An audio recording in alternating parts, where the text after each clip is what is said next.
we're going to get to everyone's question that came in. We're going to start with Maurice.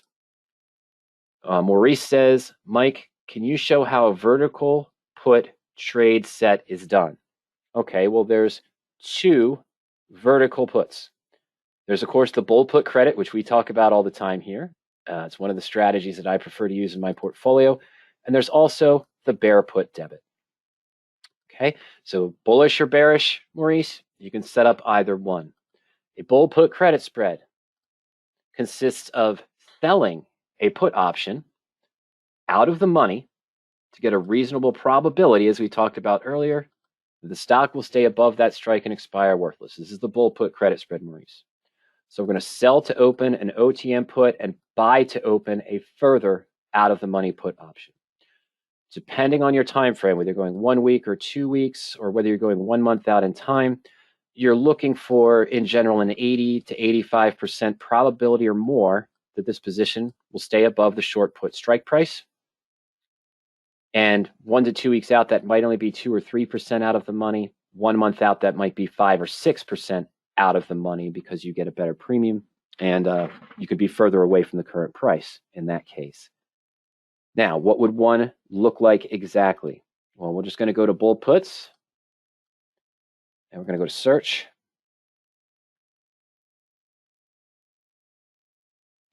This will go right. Oh, I didn't click. Oh, there it goes. Okay. Let's clean up some of these other windows here. There we go. So this is the 2 week out bull put credit spread search. LU is at 340.98. Based on my criteria for this default search, 85% probability or higher of expiring worthless, which is what I want in a credit spread. 3% out of the money. Minimum net credit, 20 cents. Minimum return of 9% or more. Strike difference greater than 2 points.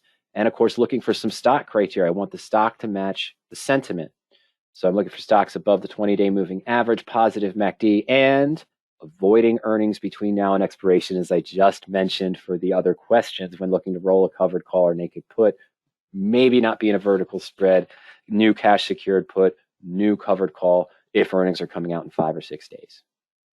Okay, so sell to open an out of the money 320 strike for about a midpoint of 130. And at the same time, I buy to open a lower strike. Well, about 90 cents or so. So we're going to get a net credit of about 41 cents at midpoint, which is a 19.6% return. How do we make the return? All right. So we're going to sell to open, Maurice, the 320 put. We're going to buy a 317.5 strike put. We get the difference. In this case, bull put credit. We get the difference of 40 cents, 41 cents. As long as the stock stays above 320, both options expire worthless. You keep the net credit. You've got a 19% return. 19% of what? The risk.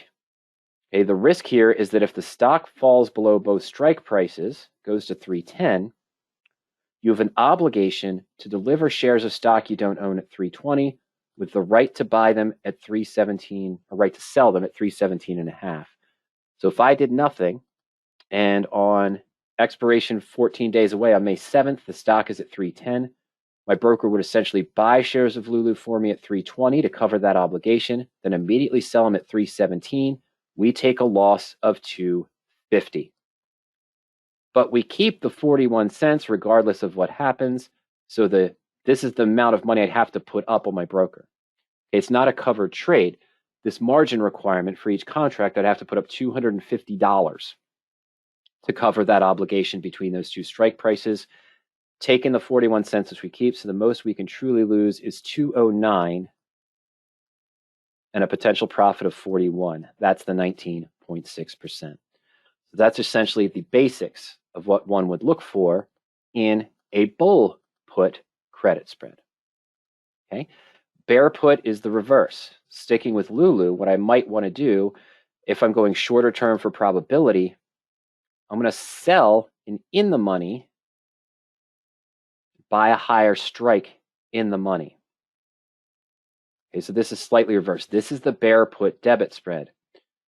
We're going to sell the 345 at 903. We're going to buy the 350 deeper in the money put at 1268. As long as the stock stays below 345, we make the maximum profit. It's the reverse. In this case, we'll be forced to buy shares of stock at 345 if the stock is below it. That's the obligation of the short put that's in the money. But I have the right to force someone to buy my shares of stock at 350. So I pay a debit of 135. I close out the position at expiration or close to it and get close to that 5 points back, the difference in strike prices. Debit was 365. I'm sorry, so I paid a debit of 365. My apologies. Close it at 5 points, so we make a max of 135 against 365 in this case, as long as the stock stays below that, or we could close it early as well. So that's, in a nutshell, very quickly, vertical put spreads, bull put credit, bear put debit. If you go into the webinars page or you go onto YouTube, you can search basically just for vertical spreads or so forth. But if you go into the webinars page, click on option strategies, scroll down the page there. That always messes up. Hold on one second, folks. There we go. Scroll down here. I'm going to go back in time. I know there's a lot. There's some ones on managing your spread positions, how to be successful with spread trades, debit spreads versus credit spreads. Check that one out. It talks about the 4 vertical spreads: bull call debits, bull put credits, bear call credits, bull call debits. Okay. Real quick on that topic, Nick says how to create a stop loss order for credit and debit vertical spreads. Very similar to what we just talked about before. Oh, while I'm here, Nick, excuse me. Here you go. 8 ways to manage your bull put credit spread. Okay, even though it's just talking here, Nick, about bull put credit spreads, the first 10 minutes or so, we talk about the trigger points we would use to consider managing, which would consider to be your stop loss orders on the position. In general, the only stops I would consider using with my broker, in this case, are 2 that I've kind of already mentioned. Number 1, the 1% rule. If I'm in a bull put credit spread or the bull call debit spread with the same strikes, I wanted the stock to stay up here. I wanted it to expire worthless, Nick. But that 1% rule, if the stock falls within 1% of my short put strike price, that's when I'm going to consider looking to take action. Another thing that we're going to look at in a little bit on that trade simulation question that came in from Rex is related to the importance of keeping your losses to only 50% of the max loss you expect.